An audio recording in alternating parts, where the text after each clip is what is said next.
Bonjour et bienvenue sur Axiom, le podcast dédié au co-design fondé sur MG Taylor. Je m'appelle Pauline Jagère, je suis plongée dans l'univers du co-design depuis près de 10 ans et ma passion pour cette discipline a commencé avec cette méthodologie. Une approche qui reste ma favorite aujourd'hui en raison de sa vision systémique. À travers ce podcast, j'avais envie de partager avec vous ce qui me fascine tant dans cette méthode, au travers de témoignages de mes pairs, de clients avec lesquels j'ai eu le privilège de collaborer. Rejoignez-moi pour explorer, apprendre et pourquoi pas co-créer. Préparez-vous à être inspiré, l'épisode commence maintenant. Dans le premier épisode, Gabrielle Roland nous a expliqué comment elle avait ramené la méthodologie MG Taylor en France. Dans ce deuxième épisode, je retrouve Greg Serikoff à Genève. Greg est un membre fondateur du collectif Co-Design It, dont je suis également membre. Il est aussi un des fondateurs du Value Web et il est certifié Global Master MG Taylor. C'est un super pédagogue, alors qui de mieux pour me proposer 2 épisodes sur le décryptage de cette méthode. On est dans les locaux de Co-Design It de Genève. Mmh. Nous, Greg, on se connaît parce qu'on fait partie du même collectif que tu as fondé il y a 10 ans, Avec d'autres. avec d'autres, bien Oui. sûr. Vous étiez combien au départ, d'ailleurs? On était 8. 8 à fonder ce collectif. Donc, on se connaît là. On a déjà travaillé quelques fois ensemble, et notamment cette année. Moi, je t'assiste dans la facilitation des formations MG Taylor. On a fait deux sessions de fou. de fou. On se régale à faire ça. Et moi, ça me faisait plaisir de t'inviter sur le podcast pour justement parler de cette méthode qu'on utilise au quotidien dans notre travail de designer collaboratif et de facilitateur. Et j'ai même envie de dire qu'on affectionne particulièrement quand même un peu. Donc ça va être un peu l'intention de ce podcast, ça va être de mettre en lumière un peu la profondeur de cette méthode, qui pour moi a quand même une approche un peu scientifique, parce qu'il y a des modèles, il y a des références à de la littérature psychologique, enfin voilà, c'est très très fourni. Et en plus de ça, elle naît au cœur du système humain. Et donc voilà, ça va être l'opportunité de nous faire découvrir ces aspects-là aujourd'hui. Et ma première question quand même, c'est que pour que tout le monde puisse un peu te situer, c'est est-ce que tu peux au moins te présenter, ton parcours, comment tu es passé de journaliste à designer collaboratif, maintenant certifié Global Master MG Taylor. Qu'est-ce qui t'a envie d'aller jusqu'à ce niveau-là aussi, parce que c'est une certification qui s'obtient pas comme ça. Et pourquoi cette méthode et pas une autre en fait? Voilà, ça fait 3 questions dans une question. Alors je vais me présenter dans mon parcours professionnel lié au co-design, hein. J'ai Ouais. fait des trucs avant. J'ai fait un peu de journalisme, j'ai travaillé pour le ministère des Affaires étrangères et en fait, il y a pas vraiment un parcours tracé, linéaire et logique. Il y a un des axiomes de MG Taylor d'ailleurs qui dit que tu comprendras ce qui s'est Ouais. passé une fois que ça s'est passé, quoi. Tu comprendras les instructions une fois que tu as fini Le parcours. d'assembler, ton œuvre, voilà. Et donc moi, j'y comprends pas grand-chose à ce parcours. Il est effectivement pas très pensé à l'avance. Mais il y a quand même des choses, hein, qui sont apparues en pointillé, à plusieurs reprises et notamment, cette question, du design. Même dans ce morceau de parcours que j'ai eu dans l'humanitaire, ça a pris une place un peu importante, dans la conception de dispositifs qui adressaient une complexité assez vertigineuse, avec le facteur humain extrêmement prégnant. Mmh. Donc voilà, il y a des choses qui se sont installées dans le parcours. Mais sinon, c'est vraiment du hasard.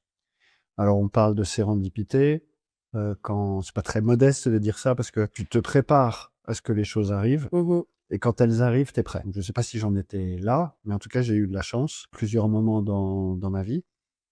Et à un moment où je commençais à tourner un petit peu en rond dans ce que je faisais, j'ai rencontré les personnes qui ont créé le premier centre, ASE, porteur, véhicule de la méthodologie MG Taylor, dans le monde entier. Mmh. J'ai rencontré les gens donc qui ont créé le premier centre en France, après en avoir créé déjà, aux États-Unis et en Angleterre. Et ça m'a donné envie.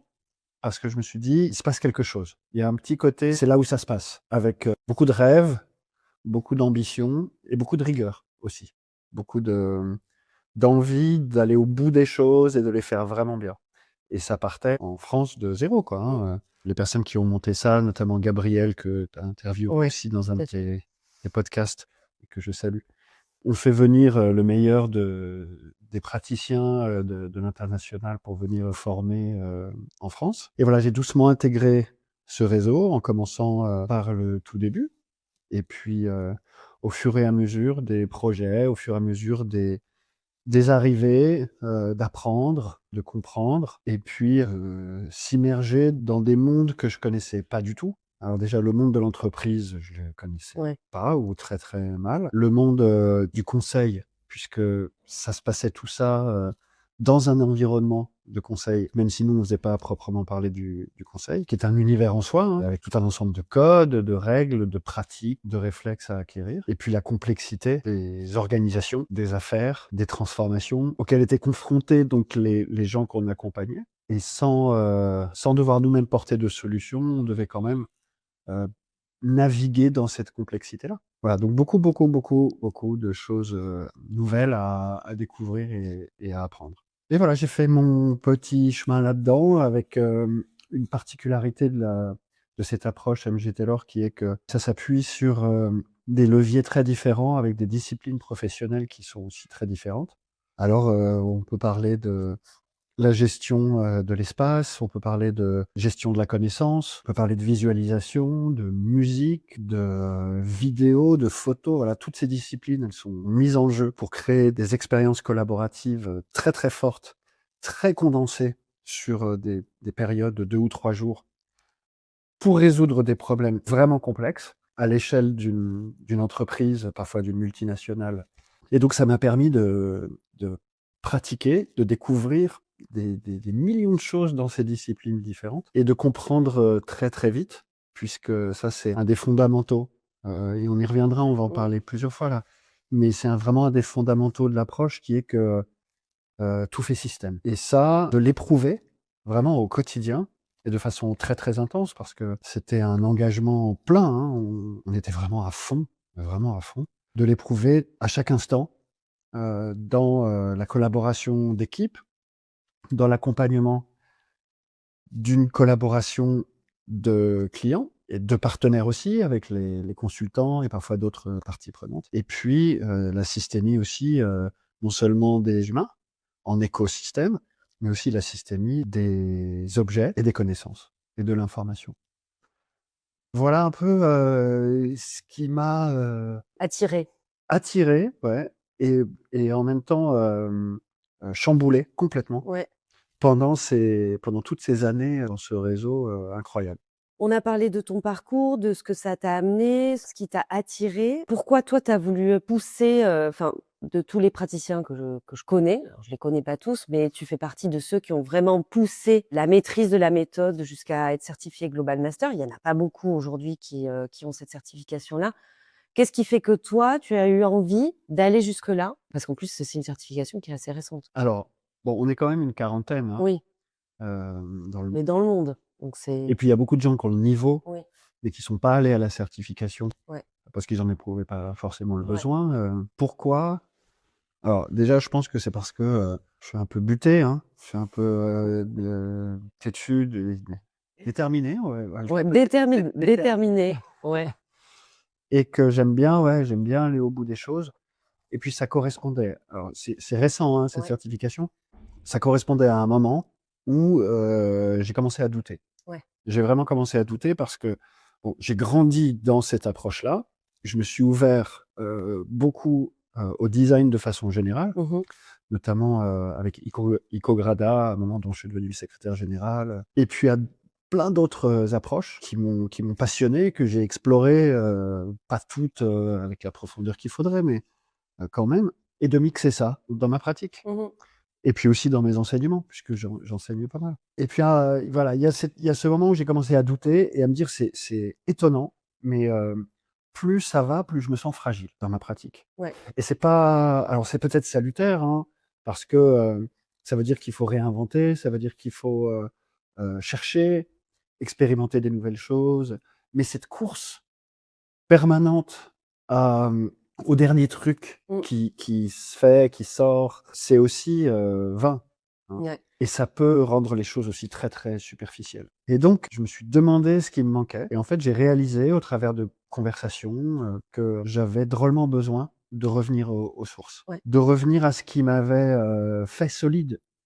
Pas que moi d'ailleurs, plein de Plusieurs gens d'autres autour de gens. moi Ouais, ouais. qui ça les a rendus vraiment solides. Que ce soit d'un point de vue de la compréhension des mécanismes humains, des enjeux, des organisations, que ce soit techniquement sur la pratique de la facilitation ou du design, tout ça, ça m'a rendu drôlement solide et j'ai eu besoin de retrouver un peu cette robustesse. Et donc, j'y suis retourné. Ouais. J'ai refait une immersion profonde, j'ai contacté Rob Evans, qui aujourd'hui est le porteur Oui. du texte, quoi, et qui le fait évoluer de façon magistrale, qu'il communique, qu'il partage de façon extraordinaire. Et donc, j'ai eu envie de me rapprocher de lui, j'ai eu envie de me mettre à l'épreuve aussi au travers de ça, et puis passer cette certification. Tu t'as recontacté Rob Evans et c'est vrai qu'aujourd'hui, Rob, bon, qui a été très proche de Matt aussi et de Gail, Qui est Qui est- toujours très qui est toujours Matt. très proche de Matt, c'est vrai.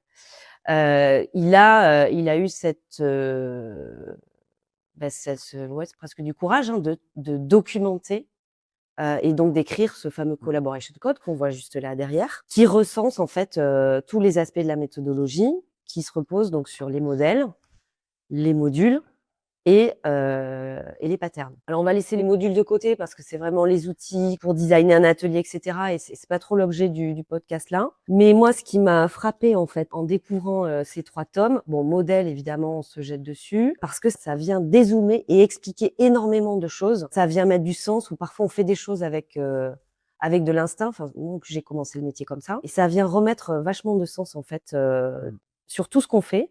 Et du coup, moi, j'avais envie de te poser la question, si toi, tu devais choisir un modèle, sachant qu'il y en a quelques dizaines, hein, ça serait lequel et en quoi, pour toi, celui-là, il explicite la valeur, la puissance de la collaboration? Il y en a plein que j'aime beaucoup, hein. Et puis, je vais dire aussi qu'il y en a quelques-uns que j'ai toujours pas compris. Ouais. Parce que ça, c'est une caractéristique aussi de l'approche. C'est que comme tu parlais tout à l'heure de profondeur, il y a beaucoup de choses que j'ai lues ou entendues en pensant comprendre, et puis de m'apercevoir beaucoup plus tard, et parfois beaucoup plus tard, que en fait, j'avais pas compris, quoi. J'avais compris vraiment en surface. Et donc, il y en a encore où je me sens tout petit devant le truc. Je me dis, ils ont mis des années à arriver à ça, et j'y suis pas, quoi. Parmi les modèles qui sont assez accessibles, il y en a un qui est très simple et que j'aime vraiment beaucoup. C'est un modèle qui s'appelle les 7 domaines. Il présente la réalité, parce que c'est ça le but Oui, d'un modèle, un hein, modèle. c'est de présenter la réalité, un peu simplifiée, que tu peux manœuvrer, parce qu'elle est visuellement rendue explicite et lisible.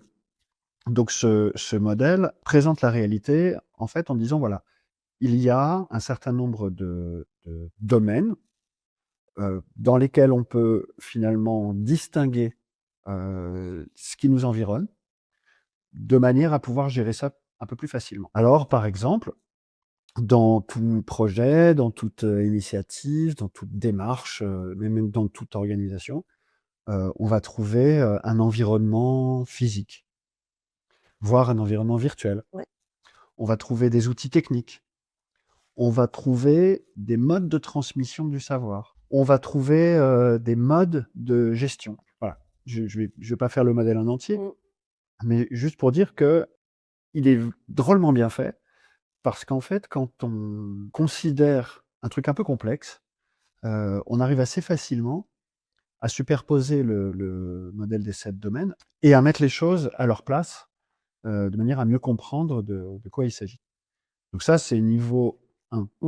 Niveau 2, c'est que tous ces domaines interagissent comme un système et de façon extrêmement forte. C'est-à-dire qu'en gros, les domaines en soi, c'est pas ça qui est le plus important. Ce qui est important, c'est les interactions entre les domaines. Voilà, on a un tapis au milieu de cette pièce, magnifique, Mmh. fait par Viviana, que j'embrasse. Ce tapis qui fait partie de l'environnement physique et la lumière qui fait partie des systèmes techniques interagissent évidemment de façon très forte. Sans lumière, on ne le verrait pas, Ouais. ce tapis. Et il y a une lumière qui est dirigée sur ce tapis pour le mettre en valeur. Donc on fait interagir ces choses. Un truc très basique, Ouais. mais on peut pousser ça très très loin sur l'ensemble de ces 7 domaines. Niveau 2 de complexité. Niveau 3, c'est que c'est un domaine qui se prête, un modèle qui se prête particulièrement bien à être mis en interaction avec d'autres modèles. C'est-à-dire que il va enrichir très facilement tous les autres modèles qui sont proposés dans l'approche.